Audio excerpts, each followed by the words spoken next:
Good morning dear students. इससे पहले वाली वीडियो में हमने जीन एक्सप्रेशन को पढ़ा था। जीन एक्सप्रेशन का मतलब होता है कि जो जीन होते हैं वो किस तरीके से अपने आप को एक्सप्रेस कर पाते हैं, उनमें जो सूचनाएं निहित होती है वो किस प्रकार से प्रकट होती है।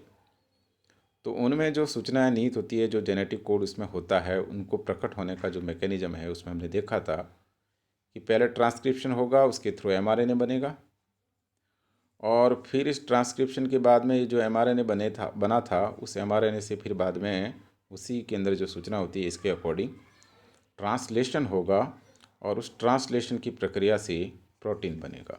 ठीक है, ये हमने देखा था। अब ये जो जीन एक्सप्रेशन होता है यानी कि ट्रांसलेशन और ट्रांसक्रिप्शन और ट्रांसलेशन, एमआरएनए बनना और प्रोटीन बनना, ये प्रक्रिया जो होती है वो जीन में हमेशा नहीं होती है, या यूँ कह सकते हैं कि ये जो प्रक्रिया होती है वो एक कंट्रोल्ड मैकेनिज्म है, एक रेगुलेटरी प्रक्रिया है जिसको एक विशिष्ट विधि के द्वारा नियंत्रित किया जाता है कि किस जीन को कब प्रकट होना है, यानी कब ट्रांसक्रिप्शन होना है, कब उसका ट्रांसलेशन होना है, कब उससे प्रोटीन बनना है। ये जो सारी प्रक्रिया होती है वो एक कंट्रोल्ड मैकेनिज्म है। यहाँ तक आपको समझ में आ गई बात कि भाई जीन एक्सप्रेशन जो होता है वो एक रेगुलेटरी मैकेनिज्म है। अब दूसरी बात यह है कि जीन का जो एक्सप्रेशन होता है वो किस तरीके से रेगुलेटेड होता है, इस बात को हमें समझना है। अब हमारा जो टॉपिक है वो क्या है कि जीन एक्सप्रेशन का रेगुलेशन कैसे होता है, regulation of the gene expression, ये हमारा टॉपिक है।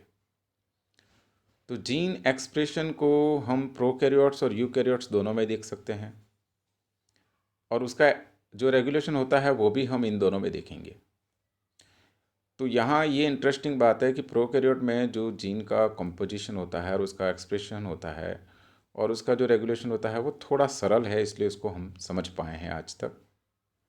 लेकिन जो यूकैरियोट है उसमें ये जीन का जो रेगुलेशन का जो मैकेनिज्म है एक्सप्रेशन का, जीन के एक्सप्रेशन का जो रेगुलेशन है वो काफ़ी जटिल प्रक्रिया है, इसको आज तक पूरी तरीके से समझा नहीं गया है।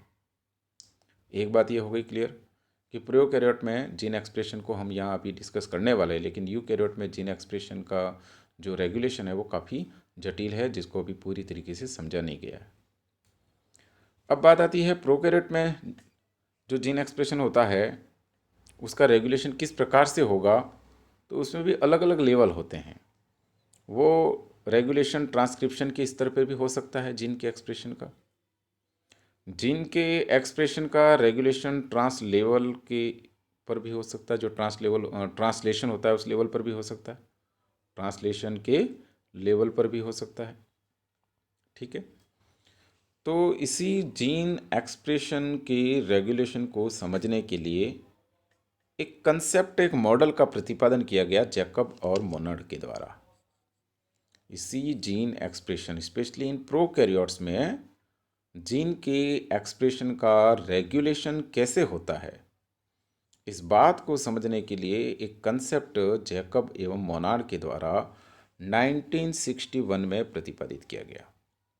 और ये जो कंसेप्ट है इस कंसेप्ट को कहते हैं ऑपेरॉन कंसेप्ट या ऑपेरॉन मॉडल।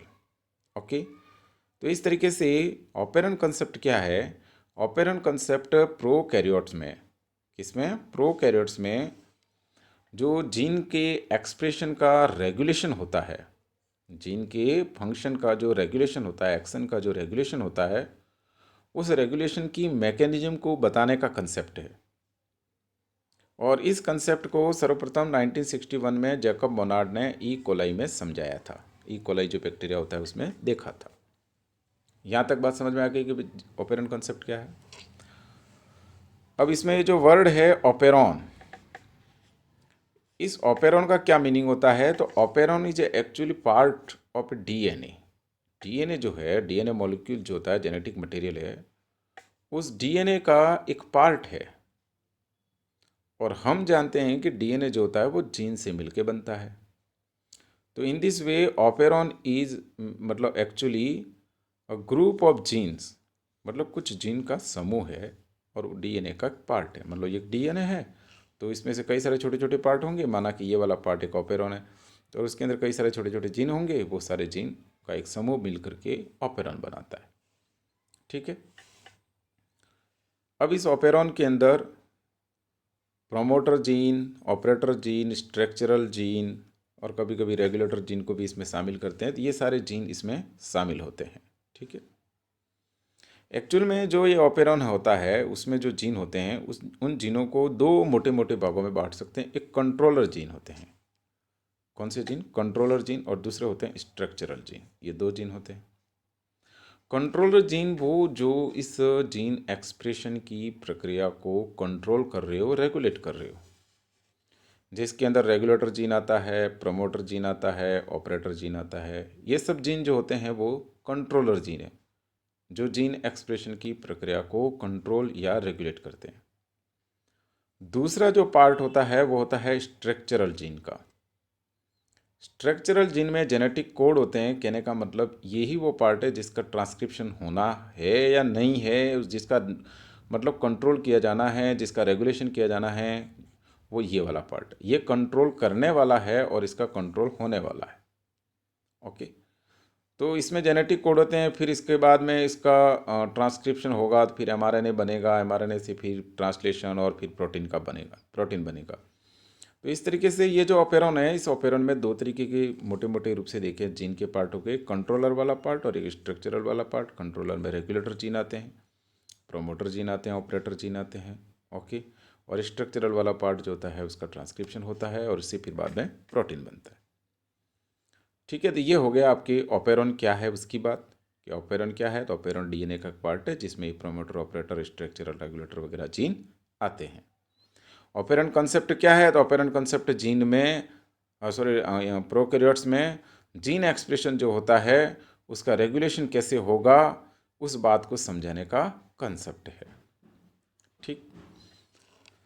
अब ये जो ऑपेरॉन होता है, इस ऑपेरॉन के दो प्रकार होते हैं। एक होता है इंड्यूसिबल प्रकार यानी कि प्रेरण प्रकार का ऑपेरॉन, और दूसरा होता है निरोधी या सदमन प्रकार का ऑपेरॉन। इस तरीके से दो प्रकार के ऑपेरॉन होते हैं। निरोधी यानी कि रुकावट पैदा करने वाला, सदमन यानी कि रोकने वाला, रिप्रेसिबल ऑपेरॉन। और पहला कौन सा था? प्रेरण प्रकार का, इंड्यूसिबल प्रकार का ऑपेरॉन। ठीक है। ये जो प्रेरण प्रकार का ऑपेरॉन होता है, इंड्यूसिबल प्रकार का जो ऑपेरॉन होता है, वो नॉर्मली स्विच्ड ऑन रहता, ऑफ रहता है। ये नॉर्मली स्विच्ड ऑफ रहता है। कहने का मतलब एक सामान्य अवस्था में इस प्रकार का ऑपेरॉन जो होता है वो स्विच ऑफ होता है। इस वजह से इसके स्ट्रक्चरल जीन का एक्सप्रेशन रुका हुआ रहता है, वो एक्सप्रेस नहीं होता, उसकी ट्रांसलेशन और ट्रांसक्रिप्शन प्रक्रिया नहीं होगी। ठीक है।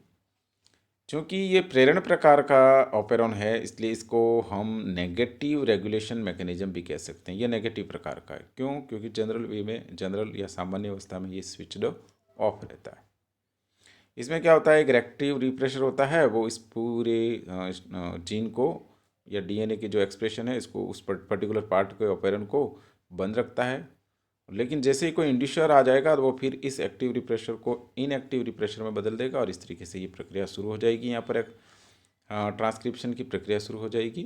तो ये इसका उदाहरण है लैक ऑपेरॉन, जो ई कोलाई में पाया जाता है या ई कोलाई में देखा गया है, वो इसका उदाहरण है। ठीक है। इसको हम इस चित्र से भी देख सकते हैं कि भाई हमने देखा था कि ऑपेरॉन में दो तरीके के पार्ट होते हैं। एक ये वाला पार्ट यहाँ से यहाँ तक का जिसे कहते हैं कंट्रोलर पार्ट, और इधर वाला पार्ट है ये स्ट्रक्चरल पार्ट। ये दो पार्ट हो गए। कंट्रोलर जो पार्ट होता है उसमें ये आपका जीन फर्स्ट हो गया, जिसे लैक आई यूँ लिखा हुआ है। ये है आपका रेगुलेटर जीन, इसे रेगुलेटर जीन बोलते हैं। इसके बाद ये प्रोमोटर हो गया और ये ऑपरेटर हो गया। ये तीनों मिलकर के कंट्रोलर पैनल बना लिया, कंट्रोलर जीन हो गए। इधर ये लैक जेड, लैक वाई और लैक ए लिखा हुआ है, ये तीनों मिलकर के स्ट्रक्चरल जीन बनाते हैं। ये स्ट्रक्चरल जीन है। ठीक है। ये कौन से जीन है? Structural gene. ठीक। अब इसमें क्या होता है कि ये जो हम अभी पढ़ रहे हैं वो इंड्यूसिबल प्रकार का ऑपेरॉन पढ़ रहे हैं। तो इस प्रकार के ऑपेरॉन में ये जो रेगुलेटर जीन होते हैं वो एक विशेष प्रकार की केमिकल का निर्माण करते हैं जिसको रिप्रेशर बोलते हैं। अगर लैक ऑपेरेंट के संदर्भ में देखें तो इसको लैक रिप्रेशर बोलते हैं। ये रिप्रेशर क्या करता है कि यहाँ से बनने के बाद इस ऑपरेटर से जुड़ जाता है। किससे जुड़ेगा? ऑपरेटर से। जैसे ये ऑपरेटर से जुड़ जाएगा तो इस प्रोमोटर्स के बाद में एमआरएनए पॉलीमरेज आगे नहीं बढ़ सकता, इस ऑपरेटर से आगे नहीं बढ़ सकता। और जब एमआरएनए पॉलीमरेज आगे नहीं बढ़ेगा, इस वाले भाग में नहीं आएगा, तो इसका एक्सप्रेशन नहीं होगा, यानी कि यहाँ ट्रांसक्रिप्शन नहीं होगा। और इस तरीके से ये पूरा जो मॉडल है ये स्विच ऑन और ऑफ रहेगा। ये पूरा कैसा रहेगा? Switch off. ठीक है। लेकिन जैसे ही कोई इंड्यूसिबल, जैसे कि लैक ऑपेरेंट के संबंध में बात करें तो यहाँ लैक्टोज जो होता है वो एक इंड्यूसर है। तो जैसे ही लैक्टोज आता है तो लैक्टोज क्या करेगा? इस रिप्रेशर के साथ जुड़ जाता है। लैक्टोज इस रिप्रेशर के साथ जुड़ जाएगा और अब इस रिप्रेशर को इनएक्टिव रिप्रेशर में कन्वर्ट कर देगा। जैसे ही ये इनएक्टिव रिप्रेशर हो जाएगा, यानी कि जो रिप्रेशर अभी तक सक्रिय था वो निष्क्रिय हो जाएगा, तो इस ऑपरेटर से नहीं जुड़ पाएगा। जब ऑपरेटर से ये नहीं जुड़ पाएगा तो आरएनए पॉलीमरेज इस ऑपरेटर को लांग करके आगे आएगा इस वाले भाग तक, स्ट्रक्चरल वाले भाग तक, और फिर इसका ट्रांसक्रिप्शन होगा और इस प्रकार से ये ऑपेरॉन ऑन हो जाएगा, यानी इसका ट्रांसक्रिप्शन होना शुरू हो जाएगा। तो इस तरीके से ये जो ऑपेरॉन हमने देखा वो किस प्रकार का है? प्रेरण प्रकार का। यहाँ पर लैक्टोज जो है वो प्रेरित कर रहा है इसके ट्रांसक्रिप्शन की प्रक्रिया को या इसकी एक्सप्रेशन की प्रक्रिया को। दूसरा जो प्रकार है वो है निरोधी या सदमन प्रकार, जिसे इनहिबिटिंग मैकेनिज्म बोलते हैं। इसमें क्या होता है कि नॉर्मली ये स्विच ऑन रहता है। ठीक है। और जब भी वो जो निरोधी पदार्थ है वो आ जाए, उसकी मात्रा बढ़े, तो वो जो होता है ऑपेरॉन बंद हो जाता है, स्विच ऑफ हो जाता है।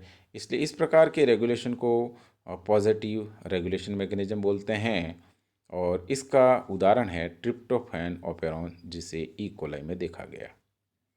तो इस तरीके से दो प्रकार के ऑपेरॉन हो गए, एक रिप्रेशेबल जिसमें जनरली स्विच ऑन रहता है, और एक इंड्यूसिबल जो जनरली स्विच ऑफ रहता है।